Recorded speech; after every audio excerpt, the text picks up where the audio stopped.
Welcome to रेवदीज vlogs. खूप दिवस झालं प्लॅन करत होतो चंद्रभागेच्या दर्शनाचं, विठुमाऊलींच्या दर्शनाचं, पण फायनली माहेरची ट्रिप आणि पंढरपूरच्या चंद्रभागेच्या दर्शनाला सुरुवात झाली.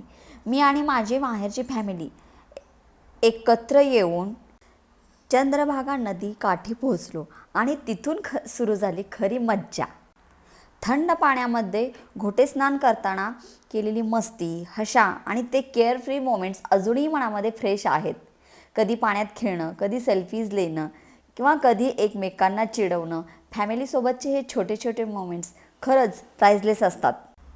चंद्रभागेच्या पात्रामध्ये उतरल्यावरती एक्साइटमेंट लिटरली नेक्स्ट लेवलवर होती.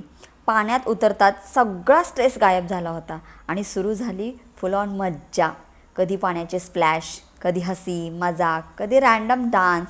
मी आणि माझी माहेरची फॅमिली अक्षरशः लहान मुलांसारखे एन्जॉय करत होतो. त्या वाहत्या पाण्यासोबतच मनही खूप हलकं वाटत होतं.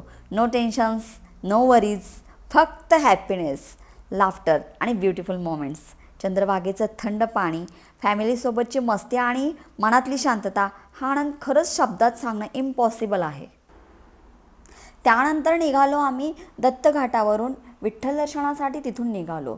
भक्तिमय वातावरण आणि विठ्ठल विठ्ठल नावाचा गजर आणि मनातली ती वेगळीच शांतता खूप मस्त वाटत होती. चंद्रभागेची मज्जा संपली, पण खरी स्पिरिच्युअल फिलिंग्स ना तिथूनच पुढे सुरू झाली. दत्त घाटावरून मंदिराकडे चालताना प्रत्येक पाऊल हा भक्तीने भरलेला वाटत होता. आजूबाजूला विठ्ठल विठ्ठलचा गजर, भक्तांची गर्दी आणि मनात एक वेगळीच शांतता वाटत होती. त्या रस्त्यावर चालताना ना थकवा अजिबात जाणवतच नव्हता, कारण मन फक्त एका भेटीसाठी उत्सुक होतं, श्री विठ्ठलांच्या दर्शनासाठी. मंदिर जसं जसं जवळ येत होतं तसं तसं एक्साइटमेंट अजून वाढत होती. कपाळी चंदनाचा तिलक लागताच मनाला एक वेगळीच शांतता मिळाली.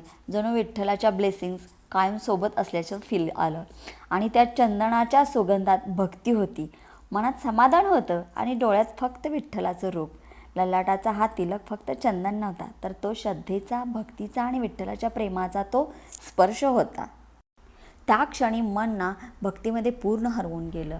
व्हिडिओ कसा वाटला नक्की शेअर करा. बाय.